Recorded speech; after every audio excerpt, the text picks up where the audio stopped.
विष्करोति यः विश्रुतं विश्वरूपं च तस्मै बुद्धात्मने नमः। मायानन्दनमस्तुभ्यं चैतन्य सद्गुरु स्वयं नमो नमो अवतार भगवान बुद्ध जी नमो।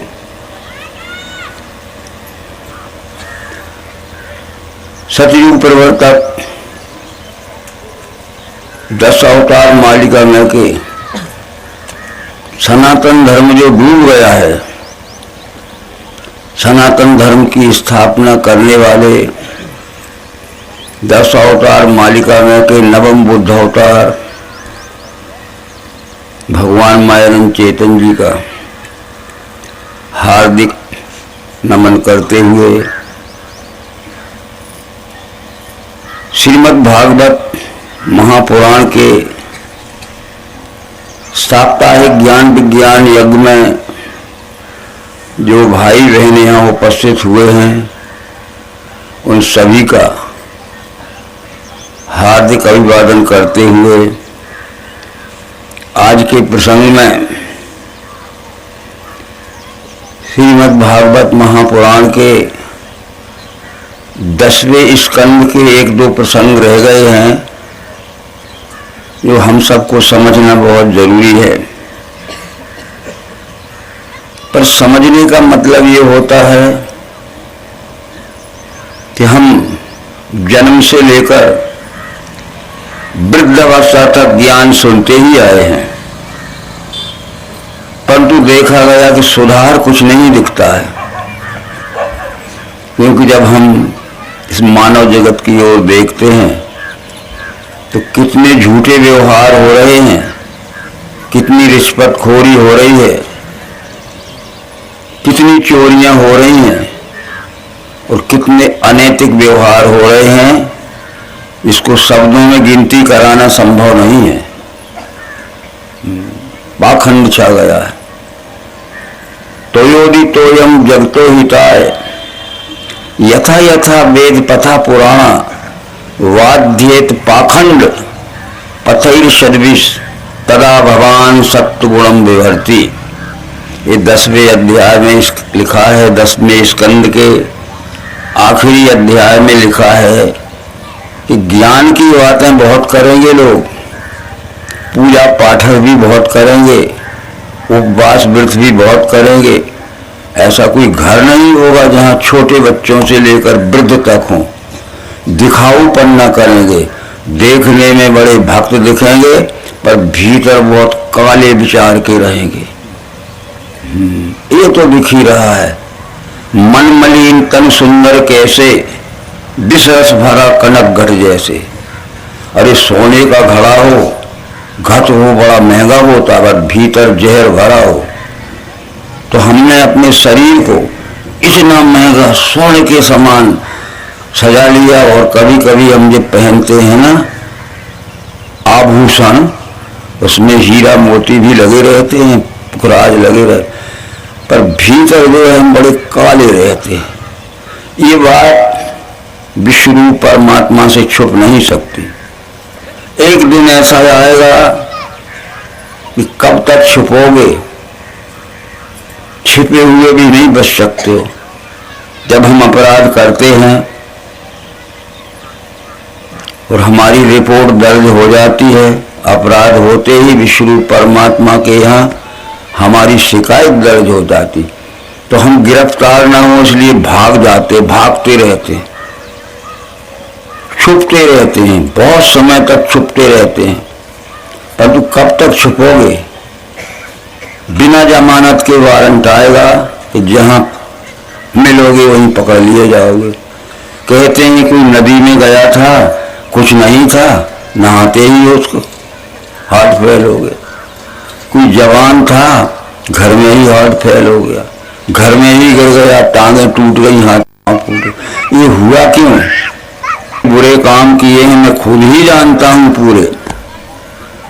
तो जब मेरे से छुपे नहीं हैं, तो जिसकी सहस्त्र शीर्षा पुरुषा सहस्त्र यक्ष सहस्रपाद, इसकी हजारों आंखें हैं, हजारों पैर हैं।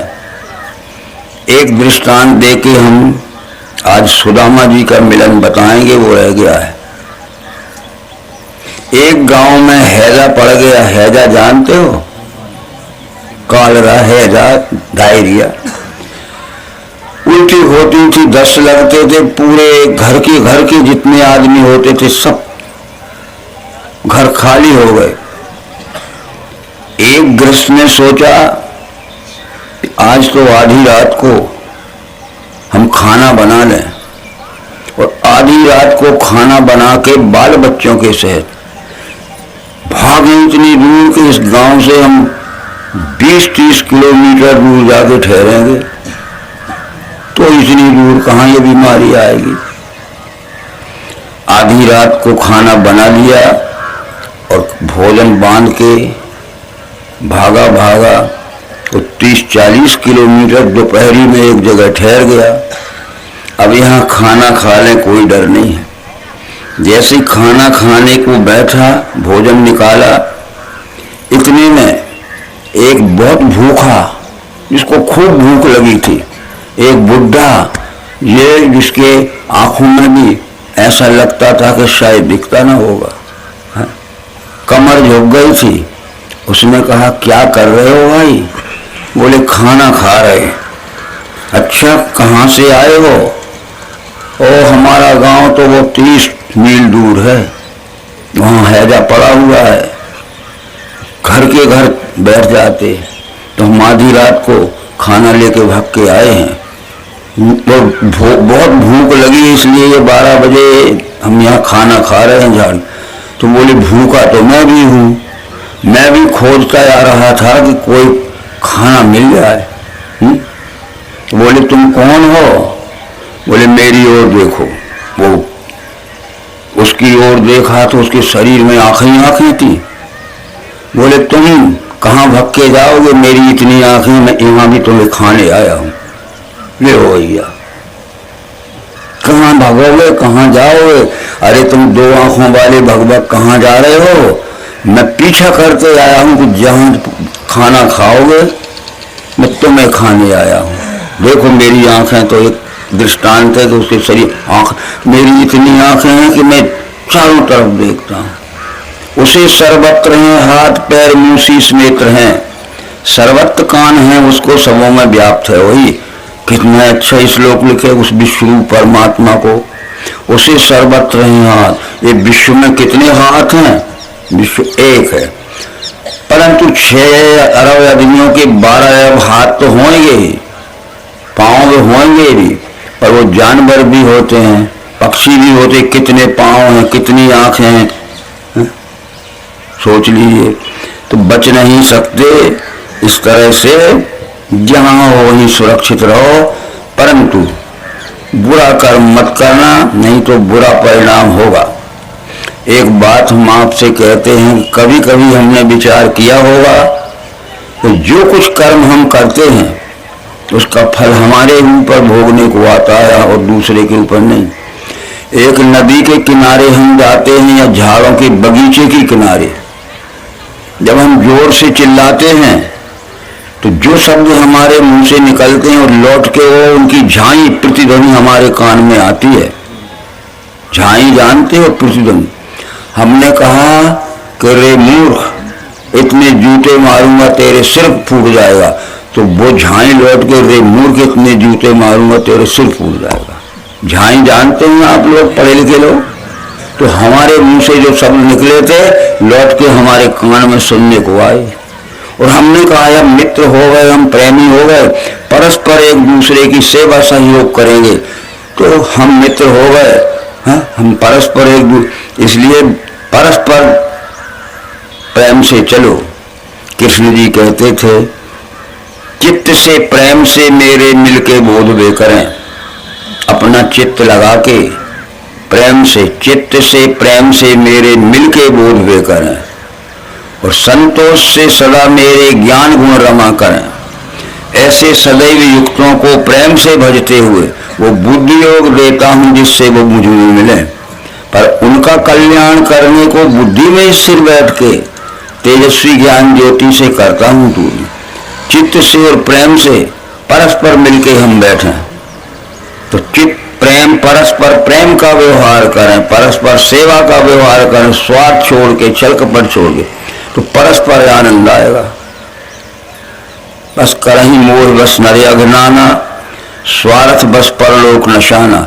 स्वार्थ के वशीभूत होकर मनुष्य दूसरों से छिपाते हुए और अपना स्वार्थ पूरा करने के लिए बहुत छल कपट करते हैं, बहुत पाप करते हैं।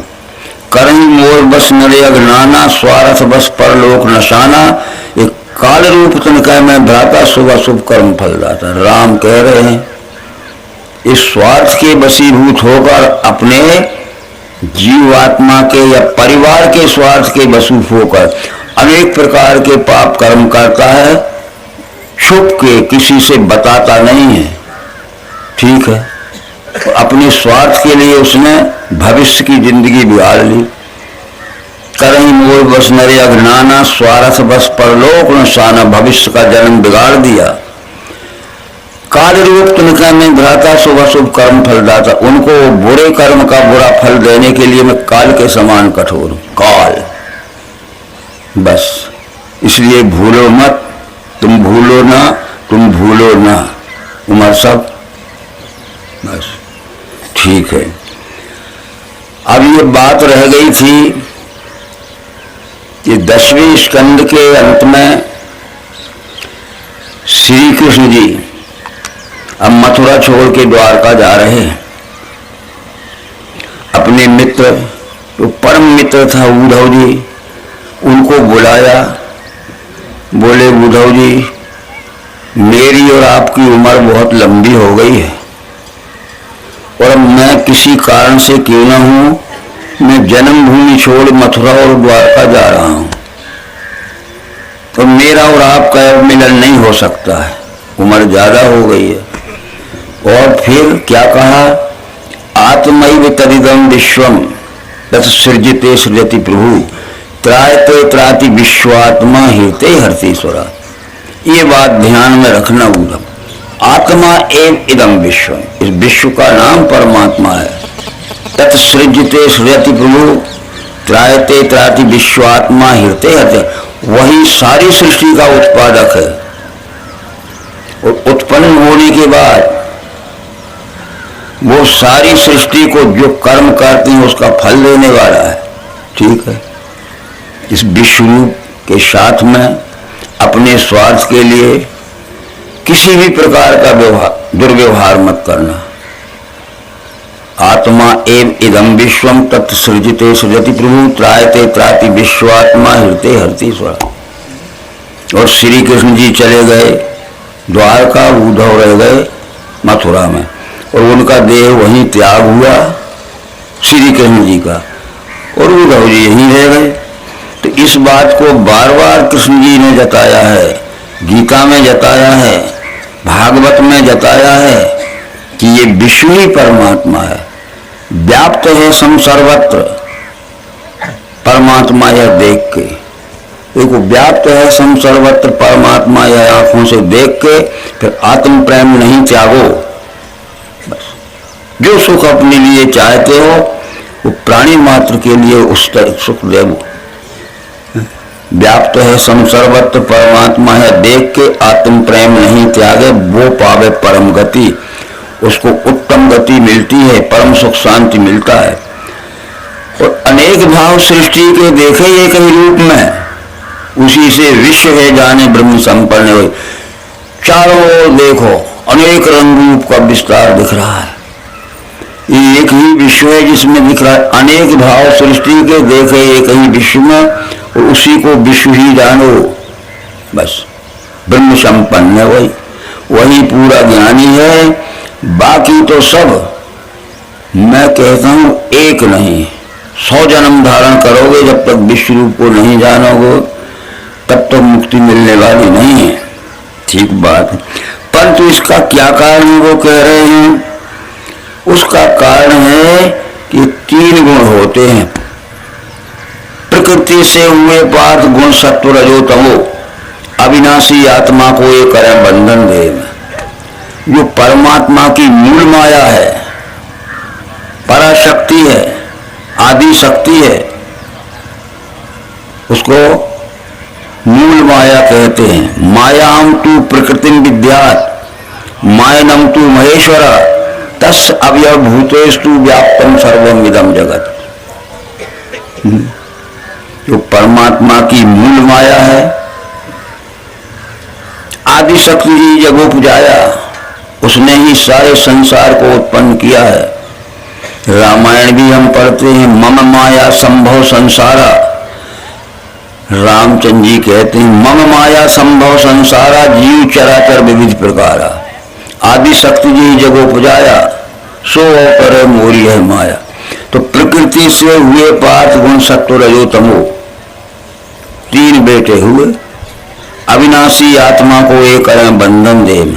परमात्मा के अंश अविनाशी जीव आत्मा को देह में बांध के रखते हैं, जैसे हम अपने घर में रहते हैं। तो इन तीन गुणों में अलग अलग गुण रहते हैं। जैसे अपने घर में भी संतान होती है तो अलग अलग गुण रहते हैं। इनमें निर्मल होने से निर्दोषी सत्व तेजवान, इन तीन गुणों में निर्मल होता है, निर्विकार होता है, उजेला देता है सत्वगुण। तो उजेले में ले जाता है जीव आत्मा को, ज्ञान के उजेले में ले जाता है, प्रकाश में ले जाता है। तो उजेले में चलो, सब दिखेगा तुम्हें। कोई ऐसी चीज नहीं है कि धूल का कण न दिखे। इनमें निर्मल होने से निर्दोषी सत्व तेजवान, ज्ञान इच्छा में सुख इच्छा में, इस सत्वगुण ज्ञान की तरफ ले जाता है और ईमानदारी से कमाए हुए सुख को भोगता है। यदि ईमानदारी से कमाया है और हमारी भूख 4 रोटियों में मिलती है, किसी दिन 2 रोटी मिल गई तो तीसरी रोटी बेईमानी की नहीं खाएगा, 2 ही खा के सो जाएगा। अच्छा, 4 रोटियां में भूख मिटती है और किसी दिन 4 ही रोटियां मिल गई तो सूखी खा लेगा, बेईमानी का घी नहीं खाएगा, सब्जी भी नहीं खाएगा, सूखी। रूखी सूखी खा के क्यों ललचावे जी? चिकनी चुपड़ी देख के दूसरे की कि वो घी खा रहा है, वो चुपड़ी खा रहा है। चिकनी चुपड़ी देख के मत ललचावे जी, रूखी सूखी खा के ठंडा पानी पी, फिर तुम्हारा बाल विवाह का न होगा। तो ये ज्ञान की ओर ले जाता है सत्वगुण, क्योंकि उजेला रहता है उसमें। जब हम उजेले में चलते हैं, प्रकाश में चलते हैं, तो हमें कांटे दिखते हैं, कीचड़ दिखती है, पत्थर दिखता है, गड्ढा दिखता है, बच जाएंगे। परंतु प्रीत रूप रजो जानो, रजोगुण जो है नंबर 2 का गुण, प्रकृति का पुत्र, वो प्रेम तो करता है, प्रेम करता है, ऊपर से दिखता है कि बड़ा प्रेम करता है, परंतु प्रीत रूप रजो जानो, तृष्णा संग दोष और कर्म फल आशा, अपने स्वार्थ के लिए प्रेम करता है। तो हमने विश्वास कर लिया कि बड़ा प्रेमी है, और हमने विश्वास कर लिया कि बड़ा प्रेमी है, अब हम बेफिक्र हो गए तो प्रेम में अच्छा ठग लेता है। तो ऐसे बहुत से प्रेम करने वाले आते हैं और हम बेफिक्र हो जाते और एक दिन वो ठगा जाते हैं और जीवों को मोह में डाले। वो है अज्ञान से तमो, अन्याय सृष्टि निद्रादि करता है भार। जो तीसरा गुण है तमोगुण, ये बहुत भ्रम में रखता है, अन्याय में रखता है, सृष्टि में रखता है, और आहार निद्रा, खाओ पियो सो और पराया माल अपना, अब ये तुम जानो। तो ये दिख ही रहा है, कौन नहीं कमाता है, किसी का नाम लेना नहीं है। छोटे से लेके बड़े तक बहुत कमाई होती, फिर भी आसक्ति बैठी है। आसक्ति, आसक्ति जानते हो कि सारे संसार की संपत्ति मेरे घर में आ जाए।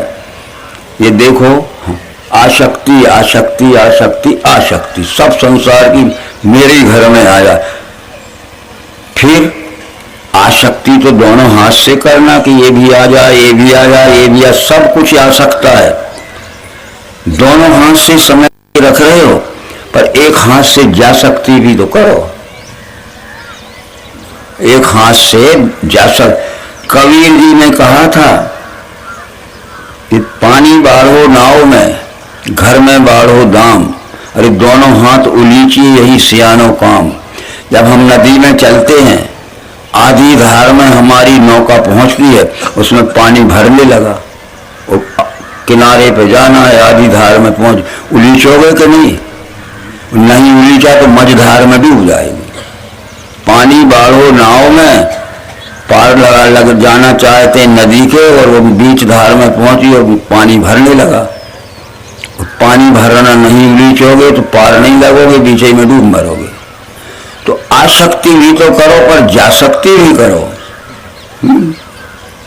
अब समझ सकते हो तो समझो, और नहीं तो समझदार को इशारा काफी है। ये मत समझना कि हमने जो किया है उसका फल हमें नहीं भोगना पड़ेगा। ठीक है, जो करे कर्म पाए फल सोई, निगम नीति ऐसा कहे सब कोई। जो कर्म करता है उसी को फल भोगना पड़ता है, कोई भी हो उस परिवार का। मैं कर्म करूंगा तो मुझे ही फल भोगना पड़ेगा, मेरे परिवार में 20 आदमी भी होंगे तो नहीं, मुझे ही भोगना पड़ेगा। तो कल ये बात हमने समझाई थी, क्या समझाई थी? कि याद करो उस दिन की जिस दिन किसी की सिफारिश काम नहीं आएगी। वो याद आखिरी दिन की याद करो कि जो कुछ हमने बुरा किया है और हमारी रिपोर्ट दर्ज हो गई और पुलिस बांधने आई, तो याद करो उस दिन की। फिर हमारे माता पिता कहें कि हमारे प्रिय पुत्र को मत बांधो, हमें दोनों को बांध के ले चलो, तो मानेंगे? हमारे भाई बहन भी कहें कि हमारे भैया को मत बांधो, हमें दोनों को बांध लो। हमारी प्रिय पत्नी भी कहे कि हमारे पतिदेव को मत बांधो, हमें बांध लो, मानेगी? फिर हमारे बेटी दामाद कहें ससुर जी को तो छोड़ दो, हमें बांध लो। बेटी नहीं, जिसने कर्म किया है देर अबेर कितनी, ईश्वर के यहाँ देर है अंधेर नहीं है। बस क्या इतनी समझ में नहीं आई? तो फिर हमारा मनुष्य जन्म शरीर है मनुष्य का, पर उम्र सत पशुवत जा रही, और अकल है पशुओं की, पशु उजाड़ते। कुछ लोग कहते हैं कि हम ईश्वर को नहीं मानते, हमारा क्या रुकता है? हम ईश्वर को नहीं मानते, हमारा कौन सा काम रुकता है? क्या खेती बाड़ी नहीं हो सकेगी? नहीं मानते ईश्वर को। धान बोएंगे, गेहूं बोएंगे, उड़दा बोएंगे, हम नहीं मानते ईश्वर। खेती बाड़ी न होगी क्या? होगी। हम ईश्वर को नहीं मानते हैं तो हमारी दुकानदारी न चलेगी क्या? वो भी चलेगी। हम ईश्वर को नहीं मानते तो हमारी शादी न होगी क्या? होगी। अरे हम ईश्वर को नहीं मानते, हमारे बाल बच्चे ना होंगे क्या? सब होंगे। वो कहते जानवर तो ईश्वर को नहीं मानते हैं, उनका क्या काम रुका है?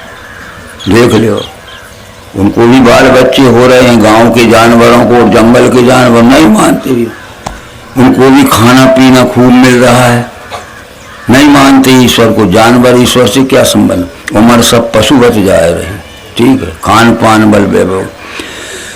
तो उसका मतलब ये है कि जानवर ईश्वर को तो नहीं मानते हैं, पर उनकी उजाड़ू वृत्ति बंद नहीं हो सकती। जैसे एक गाय होती है, भैंस होती है, थोड़ा सा घास खाने में उसकी भूख मिट सकती, पर छोड़ दीजिए एक खेत में पूरा कचड़ डालेगी, पूजा उजाड़ देगी। बंदर हैं, ये ईश्वर को नहीं मानते हैं। एक आम के झाड़ पे छोड़ दीजिए, 4 5 6 फल खाने में उसकी भूख कतर कतर के सब फेंक देगा कि दूसरे के काम। तो ये उजाड़ू वृत्ति बंद इसलिए नहीं हो रही है कि हमने ईश्वर को न जाना है न माना है। बस तमोगुण बात आपको हमने बताई थी कि सत्वगुण जानता है, वो जानता है तो कभी बुरा नहीं कर सकता, और रजोगुण मानता है और तमोगुण न जानता है न मानता है। बस कितना ही समझाओ वो मानेगा नहीं और खुद भी जानता नहीं है। तो उजाड़ू वृत्ति बंद। आज उजाड़ू वृत्ति देख लीजिए हमारे मानव जगत में कुछ % मनुष्य छोड़ के, एक कवि ने कहावत लिखी थी, आप थोड़ा हंसोगे। हम कहते हैं, क्या कहते हैं,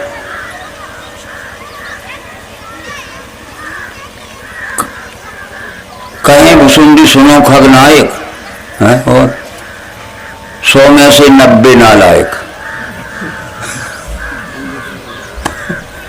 जो कागभुसुंड कहते हैं गरुड़ से, तो मैंने देख लिया गरुड़ जी कि सब आदमी हैं। कहें भुसुंडी सुनो खगनायक, 100 में से 90 नालायक, 10 ही आदमी हैं जो लायक हैं।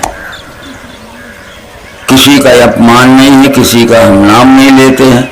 हम खुद को देखें अब तो, ये दुर्गुण हमारे में तो नहीं है। ये दूसरे को सुधारने के लिए तो हम भाषण देते हैं, पर खुद सुधरे हैं कि नहीं, अपना पहले सुधार करना है। ठीक है, करो सुधार, यह जग चिल्लाता, क्या सुधार और क्या बिगड़ा। और दूसरे को तो बिगड़ा समझे, किंतु आप सदा सुधरा। मैंने कहा दुनिया बिगड़ गई, ये भी कहते हैं दुनिया बिगड़ गई, छिदामी लाल भी कहते दुनिया बिगड़ गई। ये हर एक कहते अपने को बचा के कहते मुझे छोड़ के सब बिगड़ गए। हर एक आदमी यही कहता है संसार बिगड़ गया। देखो घर घर तो संसार का क्या बिगड़ गया। करो सुधार, यह जग चिल्लाता, क्या सुधार और क्या बिगड़ा। और सबको तो हम बिगड़ा समझे, किंतु हम सुधरे, बड़ी मुश्किल की बात है। तो इन बातों को ध्यान रखिए। और फिर अब आप सुदामा जी पर बात आ गई। सुदामा जी गुरुकुल उज्जैन में, जो मध्य प्रदेश के अंतर्गत उज्जैन नामक शहर है, उसको अवंतिका कहते थे पहले। उस अवंतिका में उज्जैन में एक गुरु रहते थे, सांदीपन गुरु। वो बड़े तत्वदर्शी थे, वो विश्वरूप की दर्शन कराते थे, विश्वरूप परमात्मा। कृष्ण जी ने 64 विद्या तो पढ़नी थी, बहुत ज्यादा। 64 दिन में विद्या सारी पढ़ डाली। अब उनने पढ़ा था ग्रंथों में कि परमात्मा है, विश्वरूप परमात्मा है। सैकड़ों लोगों से वो मिले थे, पर किसी ने कहा एकादशी व्रत करो 12 महीने, 12 महीना में 24/11 सोच है, तुम्हें परमात्मा मिल जाएगा। तो वो भी कर लिया, मगर नहीं मिला। किसी ने कहा हल खत्ती करो, गंगा नहाओ, ये करो वो करो, नहीं मिला। उन्हें पता चला कि उज्जैन में सांदीपन गुरु हैं, वे विश्वरूप दर्शन कराते हैं। वो आ गए वहाँ पढ़ने के लिए, सुदामा के साथ पढ़ने लगे। सांदीपन गुरु ने बता दिया कि जिस परमात्मा या विश्वरूप के विषय में लोग पढ़ते हैं किताबों में, वो इस विश्व का नाम ही विश्वरूप है। तो कृष्ण जी ने कहा कि गुरु जी मुझे विश्वरूप का दर्शन करा दो। आप विश्वरूप का दर्शन कराए हो तो करा दे। तो बोले दिख तो रहा है, इस विश्व का नाम ही विश्व है, ठीक है ना। अब मेरे से आप कहो कि लाहौर का दर्शन करा दे, तो मैं कहूँ दिख तो रहा है लाहौर का, लाहौर ही जिसका जो नाम है वही स्वरूप हो। तो ये विश्व का रूप ही विश्वरूप, उसका दर्शन तब उन्होंने समझाया था कि विश्वरूप दर्शन कराने के लिए हमारे पास 8 साधन हैं। मानव शरीर में, शरीर ये धाम है, बड़े भाग मानुष तन पावा, सुर दुर्लभ सदगंतन गावा, साधन धाम मोक्ष कर द्वारा, पाई नजी सुर लोक समारा, सो परित्र दुख पावही, सिर धुन पछताए, कालही कर्मही ईश्वरी मिथ्या दोष लगाए। तो हमें ये भी मालूम नहीं था कि ये मनुष्य शरीर को साधनों का घर क्यों कहा गया। हमने भी पहले पूछा था इस उम्र में, इसी उम्र में, कि मनुष्य शरीर को साधन धाम क्यों कहा गया है। तो जितने अंधविश्वासी मिले वो कहते थे अरे तुम नहीं जानते ये मन साधनों का धाम है, और 10-10 मंजिले के बिल्डिंग बने हैं, उसमें एयर कंडीशन के कमरे हैं, और हीरा है, मोती है, पुखराज है, और बड़े बड़े टाटा सोमो और हेलीकॉप्टर हैं, कितनी जमीन है, कितने ट्रैक्टर हैं, यही तो साधन धाम है। ये नहीं थे, बस यहाँ आइए। तब उन्होंने कहा कि ये मनुष्य शरीर साधन धाम है। इस मनुष्य शरीर में ये विश्व रूप परमात्मा को जानने के लिए 8 साधन है। ये हमारी सब बहनों को पता लग जाएगा बड़ी सरलता से। इस शरीर रूपी घर में 5 ज्ञान इंद्रियां हैं। ये पढ़ाई चल रही है कृष्ण जी की और सुदामा की वहां उज्जैन में। इस शरीर रूपी धाम में, शरीर तो धाम, इसमें 8 साधन, 5 तत्वों का दर्शन होने के लिए 5 क्रियाशील ज्ञान इंद्रियां हैं। कान, आंख, त्वचा, जीभ और नासिका। ये प्रकृति के 5 स्थूल अंगों का देखें, पृथ्वी, जल, अग्नि, वायु, आकाश के, और तत्वों से सूक्ष्म गुण हैं 17 स्तंभ। उनको जानने के लिए हमारे पास इंद्रियों से सूक्ष्म मन है। देह से इंद्रियां सूक्ष्म है, उनसे सूक्ष्म मन है, और मन से सूक्ष्म है बुद्धि। और फिर इसके बाद इंद्रियों से 5 तत्व, मन से 3 गुण जान लिए, तो बुद्धि से निश्चय हुआ कि 5 तत्व 3 गुण 8 अंगों का फैला हुआ ये विस्तार है, इसका नाम साकार है। ये बुद्धि जानती है। तो फिर हम घर में पढ़े थे कि क्या साकार निराकार अलग हैं? बोले नहीं, इसमें बहुत थोड़े से आप समझ लें, आगे फिर चलेगा। परंतु बात ये हुई कि सुदामा जी की पत्नी ने कहा, जब लौट के आए थे वो ज्ञान सीख के वहां से, कि तुम तो यहाँ आ गए और तुम्हारे भाई जो हैं वे राजा बने द्वारका में बैठे हैं और हम एक छोटी सी टूटी झोपड़ी में पड़े हैं। जाओ अपने भाई के पास, कृष्ण जी के, और उनसे कहो कि हमारा इंतजाम करो। तो कृष्ण, सुदामा था ब्राह्मण, उसने कहा मैं ब्राह्मण हूं, मांग नहीं सकता, जो हमारे पास है उसी में गुजर करेंगे। तो बार बार कहती थी सुदामा जी की पत्नी कि तुम्हारे लिए न मांगो, मेरे लिए भी न मांगो, कि मेरे कपड़ा फट गए हैं, खाने को है नहीं है, बड़ी परेशानी हो रही। बोले ठीक है, इंतजाम करते जाओ, थोड़ी बहुत कमाई आएगी तो नए ले दूंगा, तब तक मैं ठेगड़े लगाता रहूंगा।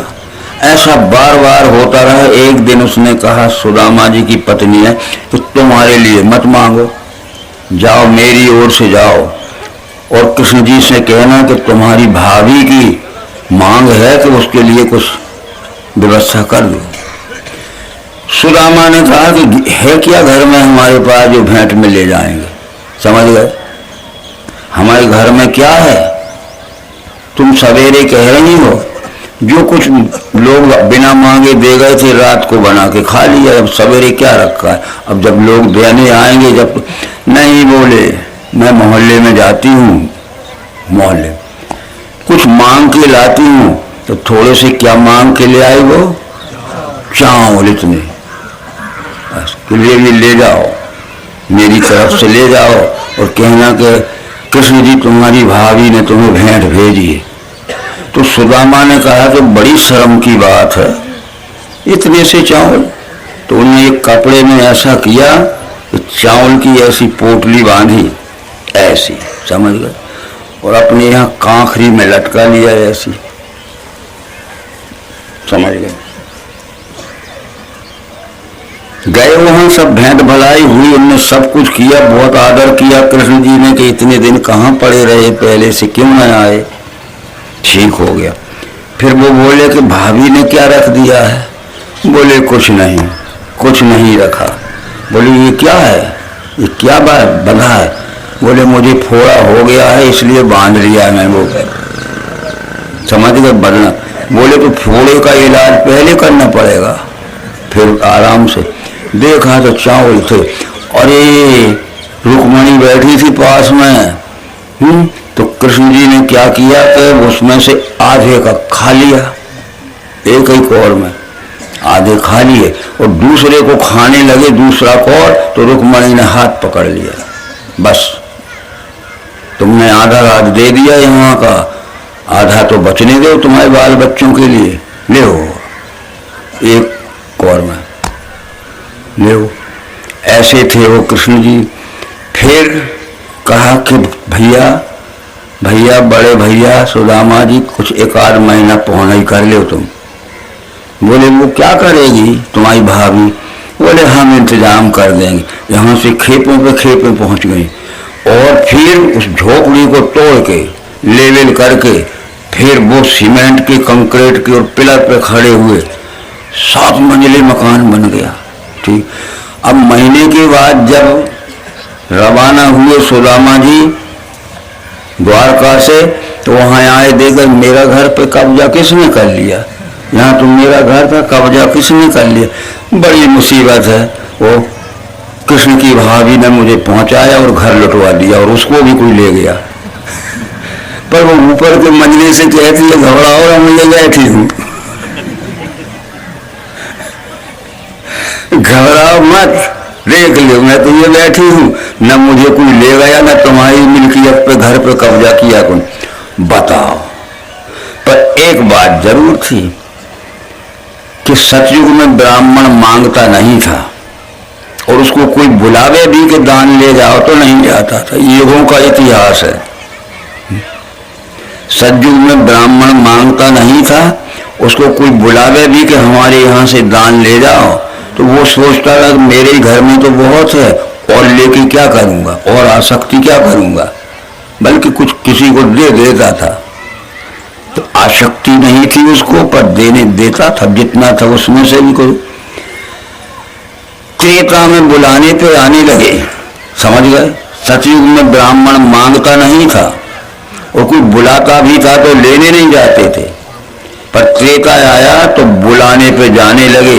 विप्रबिंड रघुवीर बुलाए तब गए थे, ना बुना जाते हैं। और द्वापर में बिना बुलाए जाने लगे और कलयुग में जाते हैं तो भगाए भगाए नहीं भगते और गाली देते हैं कि दे दो तुम्हें, क्या तुम्हारे घर में आग लगी है कि भूख पड़ी है?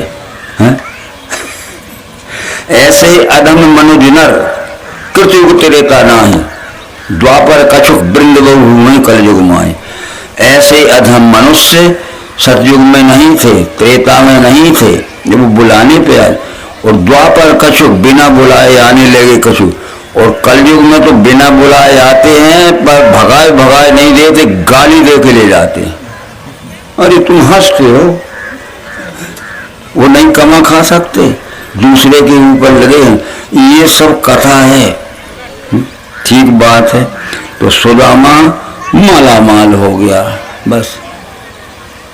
ये अब भैया तुम, ऐसी बात थी, हमने तो नहीं कहा तुम्हें कि सुदामा जी चावल ले गए थे। कल हम शाम को सुना देते कि थोड़े चावल ले गए थे, तो तुम भी कल सवेरे चावल लाना, तो तुम भी कोई 10 किलो लाता, कोई 20 किलो लाता, तो ये 10-12 किलो कुंटल चावल तो हो जाती। यहाँ तो मुट्ठी भर भी नहीं है। वो ऐसी कथा हमें कहते कि सुदामा थोड़े चावल ले गया था, तो तुम भी भैया कल सुदामा के लिए समझाया जाएगा, कुछ कुछ चावल लेते जाना। तो अभी बहने थैला भर लाती, भैया लोग थैला भर, ये तो 2-4 बोरा चावल हो जाते। अब हम जैसे आए वैसे चले गए, नहीं मांग सकते। यदि सच्चे पुरुषार्थ से कमाओ और दूसरों को भी पुरुषार्थ सिखाओ। ऐसे अधम मनुज नर कृतयुग त्रेता नाही, ऐसे अधम सतयुग में और त्रेता में नहीं थे। द्वापर कछुक, द्वापर में कुछ कुछ होने लगे और वृद्ध बहु हुई कलयुग। कलयुग में झुंड के झुंड, गांव के गांव पहरेंगे, इधर हो रहा है कथा, उधर हो रहा है कथा, वो अखंड हो रहा, देखो ढिंडोरा पर। तो ये इस भागवत में लिखा कलयुग का यह दृश्य दिखेगा। ठीक बात हुई। तो इस तरह से कलयुग ये तमोगुण का युग है। तामस अधिक रजोगुण थोड़ा, कलि प्रभाव व्यापो चंगोरा। शुद्ध सत्व समता विज्ञान, सत्व गुण में शुद्ध सत्व गुण रहता है, समता की दृष्टि रहती है और विज्ञान बुद्धि रहती है। रजोगुण में जैसे जैसे बुद्धि का विवेक और विज्ञान घटता गया और कलयुग आ गया तो तामस अधिक रजोगुण थोड़ा, तमोगुण बढ़ गया और रजोगुण थोड़ा सा रहा और सत्वगुण का तो पता ही नहीं। ये बात हो गई। इसके पश्चात हुआ कि ये जो हमने साधन बताए थे, सांदीपन जी ने क्या समझाया होगा सुदामा को, श्री कृष्ण को। ये 5 ज्ञानेंद्रियां 5 तत्वों का दर्शन कराने वाले साधन हैं। तो ये 5 तत्व धूल के कण से, घास के तिनके से लेकर जड़ और चेतन में सब में भरे हैं। 5 तत्वों के नाम है पृथ्वी, जल, अग्नि, वायु, आकाश। देखो पृथ्वी दिख रही है, जल दिख रहा है, वायु दिख रही है, आकाश दिख रहा है। विशन्ति प्रविष्टानि भूतानि यस्मिन् यो पृथ्वी वायु आकाश आदि भूतेषु प्रविष्टा स विश्वेश्वरः। विशन्ति प्रविष्टानि भूतानि यस्मिन् यो पृथ्वी वायु आकाश आदि भूतेषु प्रविष्टा स विश्व। पृथ्वी दिख रही है, वायु दिख रही है, आकाश दिख रहा है, जल दिख रहा है, सब दिख रहा है। दिख रहा है कि नहीं? पृथ्वी दिख रही है, हवा चली दिख रही है, आकाश दिख रहा है, स्पेस है, सब दिख रहा है। तो ये 5 ज्ञानेंद्रियां हमारी 5 तत्वों की बनी हैं। तो पृथ्वी का गुण क्या है? गंध, बास। तो पृथ्वी का गुण गंध जानने के लिए हम ये वस्तु आपके सामने रखते हैं। तो पृथ्वी का गुण गंध या बास है, तो उस बास को सूंघने के लिए हमारे पास नाक है। नाक से सूंघ के देखो, गंध है इसमें भरा है। गंध जानते हो? बास। नाक से सूंघ के देखो, गंध है इसमें भरा। पहला तत्व है पृथ्वी, और पृथ्वी का गुण है गंध। और पृथ्वी का गुण गंध जानने के लिए हमारे पास नासिका है। तो नाक से सूंघ के देखो, गंध है इसमें भरा। फिर अपने को सूंघ के देखो, गंध इसमें भरा। इसको सूंघ के देखो, गंध इसमें भरा। इसी रीति लखो सारे दृश्य में गंध भी भरा। कागज का टुकड़ा हो, लकड़ी का टुकड़ा हो, पत्थर का टुकड़ा हो, कपड़े का टुकड़ा हो, जहां जहां नाक से सूंघोगे तो पृथ्वी का गुण गंध है। और गंध गुण को देखने के लिए नाक है। नाक से सूंघ के देखो, गंध इसमें, तो नाक से सूंघ के देखो, गंध इसमें भरा। नाक से सूंघ के देखो, इसी लखो सारे दृश्य में गंध भी रहा। जल का गुण रस है। जल का गुण रस जानने के लिए हमारे पास क्रियाशील ज्ञानेंद्रिय जीव है। जीव से ये लगा देखो, वस्तु में कुछ स्वाद है, इसी में बास है ना। पृथ्वी का गुण जल का गुण क्या है? दूसरा तत्व क्या है? जल। जल का गुण रस या स्वाद है। तो उसको जानने के लिए हमारे पास जल की ज्ञानेंद्रिय जीव है। जीव से ये लगा देखो, वस्तु में कुछ स्वाद है। इसी रीति लखो सारे। वैसे ही विश्व में भी ये रस भाव। यहाँ भी जीव से लगा के देखो, रस है। यहाँ भी जीव से लगा के देखो, खट्टे खारे मीठे कुछ भी होंगे, हर एक चीज में रस भाव से जल भरा है। तीसरा तत्व है अग्नि। अग्नि का गुण रूप है, पर अग्नि का गुण रूप जानने के लिए हमारे पास ज्ञानेंद्रिय आंख है। अपनी आंखों से देखो, दिखता है पदार्थ ये। वैसे ही विश्व में सारे रूप का दिखना भरा। इसमें रूप दिखता है तो इसमें भी दिखता है, तो इसमें भी दिखता है तो इसमें भी दिखता है। लाल पीले हरे नीले कुछ भी होंगे, आंख से ही दिखेंगे। चौथा तत्व क्या है? क्या है? वायु। उसका गुण क्या है? स्पर्श। वायु का गुण स्पर्श करने के लिए हमारे पास क्रियाशील ज्ञानेंद्रिय त्वचा, हाथ है।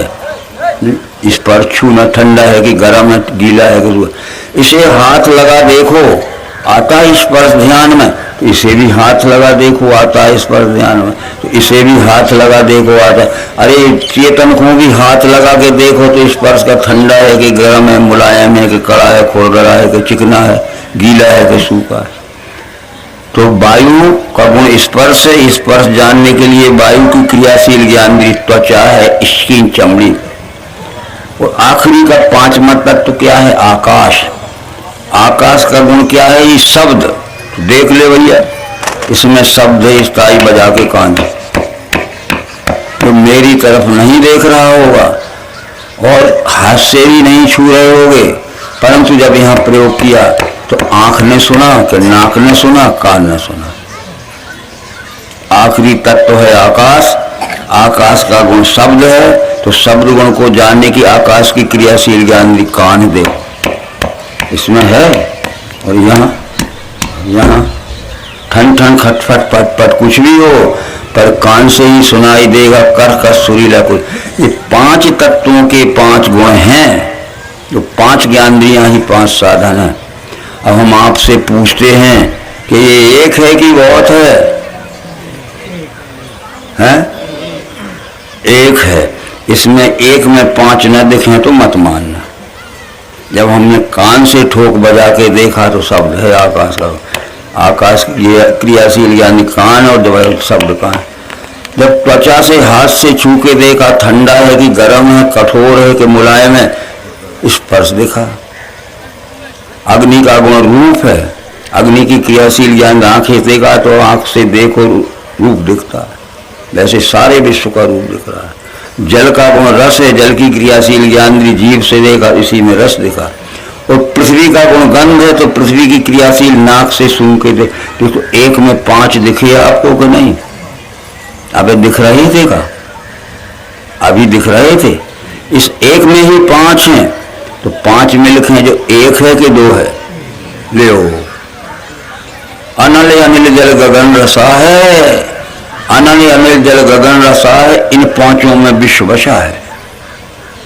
अनल अनिल जल गगन रसा है, इन 5 तत्वों में से सारा संसार व्याप्त है। ये संपूर्ण संसार जो वादी अद्ध मध्य रहता है, जल हो चाहे चेतन हो, ये संपूर्ण संसार 5 तत्वों से व्याप्त है। जैसे कि इसमें वैसे इसमें देख लो, ठीक है। अब अगर 5 मानते हो तो इसमें से 5 अलग अलग कर सकते हो कि शब्द स्पर्श रूप रस गंध 5 को अलग अलग करके 5 कटोरियों में रख सकते हो? अरे छोटी सी नहीं निकल सकते, नहीं तो निकाल के बता दो। इसमें से शब्द निकाल ले और हम ठोकें और शब्द न सुनाएंगे। इसमें से रूप निकाले और हम आंख से देखें तो न देखें, नहीं निकल सकते। जिस तरह 5 तत्व इस छोटे टुकड़े में भरे, ये सारा संसार 5 तत्वों से व्याप्त है। ये 5 ज्ञानेंद्रियों से आने वाला अनुभव ही 5 तत्वों का, ये 5 तत्व विश्वरूप परमात्मा का स्थूल शरीर है, स्थूल शरीर। इसके बाद हमारे पास छठवां साधन मन है। देह से इंद्रियां सूक्ष्म, इंद्रियों से मन सूक्ष्म है, मन से सूक्ष्म है बुद्धि। मन से देखेंगे, मन गुण जानता है। 5 तत्वों के 5 गुण 5 ज्ञानेंद्रियों से जाने, और प्रकृति के जो 3 गुण हैं, सत्व गुण, रजोगुण, तमोगुण, वे मन जानेगा। अब हमने इसी वस्तु में फिर मन से प्रयोग किया। अलग अलग वस्तुओं में हम अलग अलग प्रयोग करके देखे। इस खाने की चीज है, इस वस्तु को जब हमने पीस के घी के साथ मिलाया, ठीक है, तो हमने घी शक्कर खाया तो हमारी जीभ को कैसा लगा? अच्छा लगा कि बुरा लगा? अब इंद्रियों के भीतर मन बैठा है और 5 तत्वों के भीतर 3 गुण व्यापे हैं, तो वो घी शक्कर भीतर गया मन के पास, तो जीव को अच्छा लगा तो मन को भी अच्छा लगा। सुख वर्धक हुआ, बल वर्धक हुआ, उत्साह भरा। जीव के स्वाद में भी घी शक्कर चढ़ा, मन को भी बड़ा सुख हुआ। जिस वस्तु का संग करने से हमारे इंद्रियों से लेकर मन तक अच्छे अच्छे का अनुभव आता है, उसको ज्ञान की भाषा में वेद काल के तत्वदर्शियों ने सत्व गुण का अच्छा गुण कहा। सत्व गुण यानी अच्छा। इसमें हमने दूसरा प्रयोग किया, पीस कर पानी के साथ घोल के शरबत बना लिया। हमें प्यास लगती है, हमने शरबत पी लिया। 1-2 गिलास शरबत पीने पे हमारी प्यास नहीं मिटी तो हम 4-5 गिलास पी सकते शरबत। पर जो जीव के स्वाद में तो अच्छा लगा शरबत, पर भीतर मन बैठा है, वहां गया तो मन को कुछ बुरा अनुभव आया। क्योंकि पानी का गुण शीतल होता है, ठंडा होता है, शरद होता है, और ये सूखे निरे शक्कर का गुण खुश्क होता है, उष्ण होता है, गर्म होता है। शरद गर्म तो मिला लिया तो जीव को अच्छा। जब भीतर गया तो हमारे पेट में जो जठराग्नि है, गर्मी है, भोजन पचाने वाली अग्नि है, उसकी गर्मी लगी तो ठंडा पानी भाप बन के मगज में, मस्तक में चढ़ गया और थोड़ी देर में नाक से बहने लगा, खांसी चलने लगी, जुकाम हो गया। अरे जीव के पीने में बहुत अच्छा, पर अंदर गया तो मन से संग होने पे बुरा जुकाम हो गया। तो जिस किसी भी वस्तु का संग कर हमारे मुलायम मसूले छिड़ जाएंगे दांतों में टक्कर लगेगी, दांत उखड़ सकते, चबाने में भी तकलीफ होगी। और फिर अंदर गया तो ये हमारे शरीर में थोड़ी बहुत नमी रहती है तड़ियों में, इसने सूखे में वो नमी सोख ली तो दाह जलन पड़ने लगी, दाह जलन पड़ने लगी और सिर में चक्कर आने लगे, सिर में गर्मी बढ़ गई, चबाने में भी तकलीफ और भीतर गया तो मन को दुख भी हुआ। तो इस तरह से ये 3 गुण मन जानता है। इसमें खाने में दिखेंगे, माइक में देखिए अभी हमारी आवाज को ठीक से दूर तक पहुंचाता है, अच्छा है कि नहीं? और ये धीरे धीरे चिड़चिड़ाने घुरघुराने लगे, ऊंचा नीचा बोलने लगे, हम कहेंगे भैया सुधारते क्यों नहीं, कुछ अच्छा है कुछ, और बंद ही पड़ गया तो अलग करो इसको। अलग अलग वस्तुओं से संग करने पे हमारे मन को 3 प्रकार दे, जब वो अच्छा लगता है सत्वगुण, कुछ अच्छा को जो बुरा लगता है रजोगुण, और अब ये बोलता ही नहीं। तो इसमें भी माइक में देखना, हमारे पास ये पेन है फाउंटेन, बताओगे इसमें शब्द स्पर्श और नाक से गंध सूंघने पे गंध दिखेगी, जीभ से रस दिखेगा, आंख से रूप दिखता है और त्वचा से स्पर्श दिखा, आकाश का शब्द कान से शब्द सुनाई देता है। परंतु इसमें किस गुण के कारण लाए हैं लिखने के, तो मन कहता है कि हम तो जिस गुण के कारण लाए हैं वो देखें। और जब हम लिखने को बैठे तो कागज पे स्याही की लाइन नहीं हो रही, इसकी नोक में फंस के कागज और फट गया, तो मन क्या कहेगा, बुरा है। ये घड़ी है वैसी, ये कितनी नई दिख रही है, घड़ी किस कारण से लाए, टाइम देखने के गुण के कारण, ठीक है। हमने बांधी है तो इसमें शब्द स्पर्श रूप रस गंध है 5 वर्ड, पर जिस गुण के कारण लाए हैं ये बिल्कुल नहीं है, वो टाइम देती ही नहीं, तो मन कहेगा बुरी है। अच्छा गुण सत्व गुण जिससे सुख होता है, और बुरा गुण यानी तमोगुण जिससे दुख होता है, और कुछ अच्छा कुछ बुरा यानी रजोगुण। बस 3 गुण हैं। यही 3 गुण आगे जब अन्न के रूप में हम भोजन खा लेते हैं तो तमोगुणी भोजन करते हैं तो अहंकार होता है, रजोगुणी भोजन करते हैं तो चंचल मन होता है, और सतोगुणी भोजन करेंगे तो बुद्धि अच्छी निर्मल रहती है।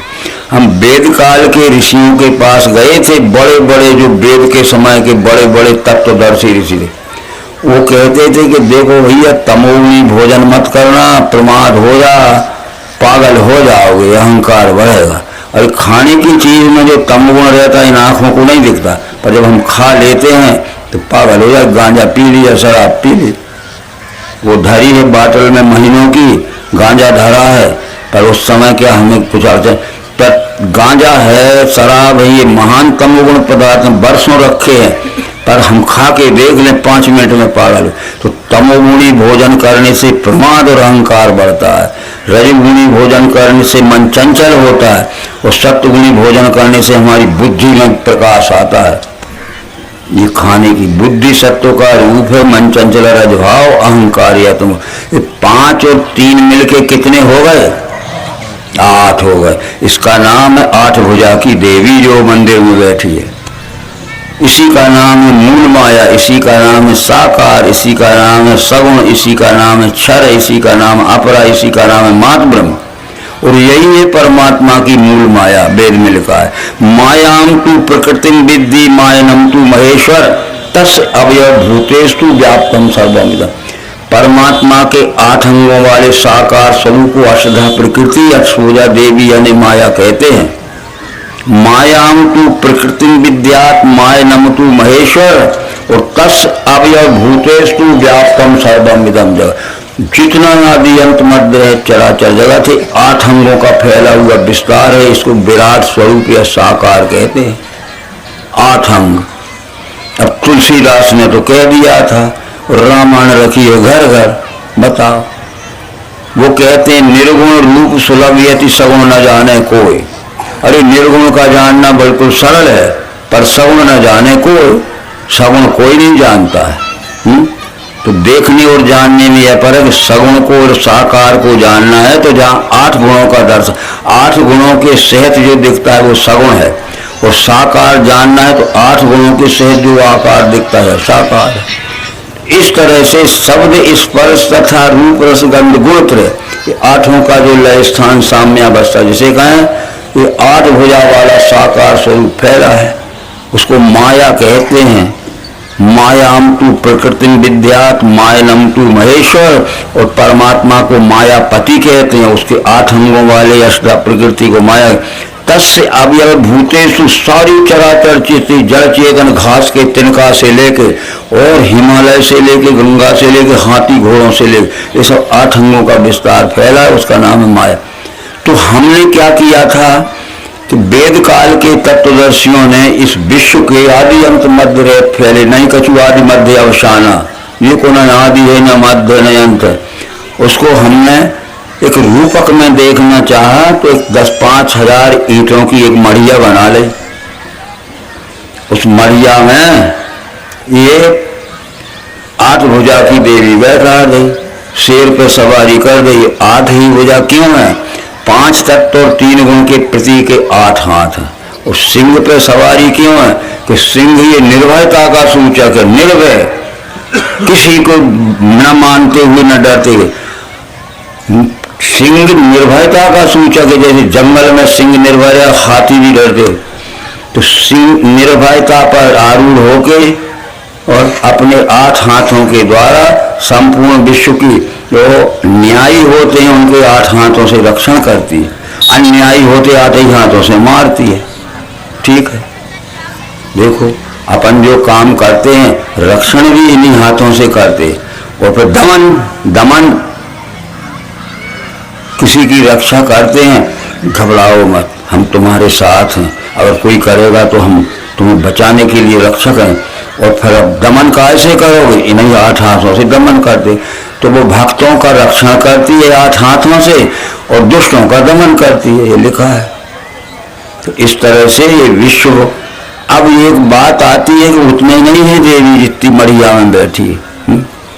ये सब कुछ लिखा है वेद में, रसे रूपे चा गंधे चा, जो हमने बताया रस रूप से भरी है, रूप है ये, गंध रूप से, शब्द स्पर्शे च योगिनी, शब्द रूप से स्पर्श है, और सत्वम रजस तमश्चैव, हे देवी तुम 8 अंगों से मेरी रक्षा कर, मैं तेरा भक्त हो गया। बस आ गई बात। तो इस तरह से इस बात का विचार हम करेंगे। तो वो अब उस देवी का हमारे स्कूल का मास्टर होता है ना, स्कूलों में शिक्षक होते हैं, तो अपने विद्यार्थी को वो इस विशाल विश्व का विराट का ज्ञान कराना चाहते, पृथ्वी का।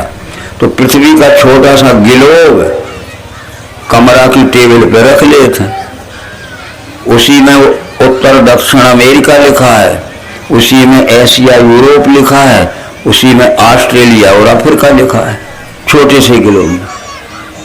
तो जो उसमें उत्तर दक्षिण अमेरिका लिखा है छोटे से गिलोब में, वो एक पृथ्वी के उत्तर दक्षिण अमेरिका की पहचान के लिए लिखा है।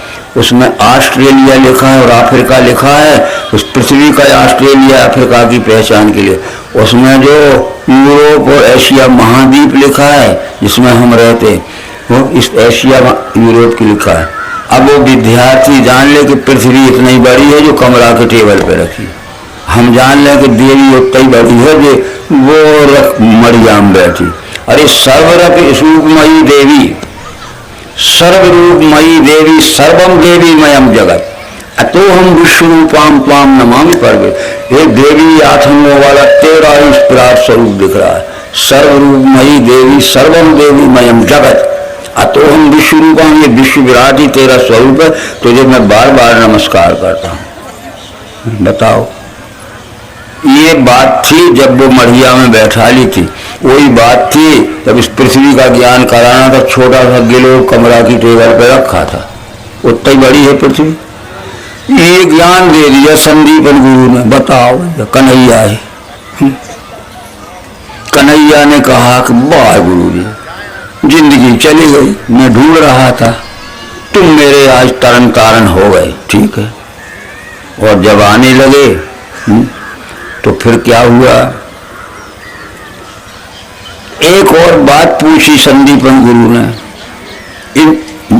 और मौखिक प्रश्न पूछा, और तो सब पूछ लिया, पास हो गए। अब ये बताओ कि कन्हैया, उसका नाम कन्हैया है, हत्ती घोड़ा पाल की जय कन्हैया लाल की, जो जन्म को। कन्हैया ये बताओ कि परमात्मा गोरा है कि काला? अब प्रश्न पूछेंगे, मुखाग्र प्रश्न होते हैं ना। अब कन्हैया क्या कहे कि मैं गोरा कहता हूं तो काला भी है। जैसे हमारा ये गोरा है रंग तो काले से दिख रहा है, और काला कहता हूं तो गोरे भी दिख रहे हैं। क्या कहूं?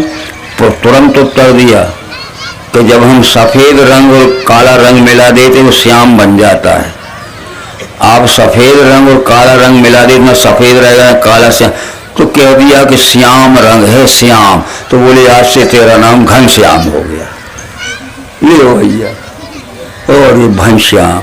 तो इस तरह से ये ज्ञान गुरुजी से पाया था, वही ज्ञान अर्जुन को दिया और वही ज्ञान कन्हैया में गीता में लिखा। बस इतना कन्हैया ने जाना, वो 8वां अवतार था। ठीक है, तो इस तरह से ये सब ज्ञान लेके वो आए। अब थोड़ा सा विषय और आता है। यदि मनुष्य जन्म लेने के बाद मनुष्य जन्म की अंतिम सिद्धि प्राप्त करना है, मोक्ष, हमें मोक्ष पाना है कि ये जन्म मृत्यु के चक्र ही में घूमते रहोगे, तो इसके लिए हमें मन भी इंद्रियां जीती न इच्छा भय क्रोध है, मुनिषो मोक्ष का सेवी सदा ही मुक्ति। अपनी इंद्रियों को बस में रहो। इंद्रियां इधर उधर घोड़ों की तरह दौड़ती हैं, यही तो चोरी करवाती हैं। देखी अच्छी चीज देखी तो रात को चुरा लाए, मार पीट के छुड़ा लें, कुछ भी हो। तो इस तरह से मन की इंद्रियां जीती न इच्छा भय क्रोध है, मनुष्य मोक्ष का सेवी सदा ही मुक्ति में। जिसने जीवित अवस्था में ही अपनी इंद्रियों को जीत लिया, मन को जीत लिया, बुद्धि को जीत लिया, तो जैसा बैठा है वो मुक्त है। हमारी इंद्रियां ही तो बुरा काम करवाती। इंद्रिय सुख भोग के लिए हम 1000 प्रकार के गंध फंद चोरी चपाटी रिश्वत लेते हैं, शरीर सुख के लिए देते हैं। तो इस तरह से हमारे इंद्रियों को, हमारे मन को, हमारे शरीर को बस में करना पड़ेगा। ठीक है, तो वो बस में होता नहीं है। तो अब ये हमें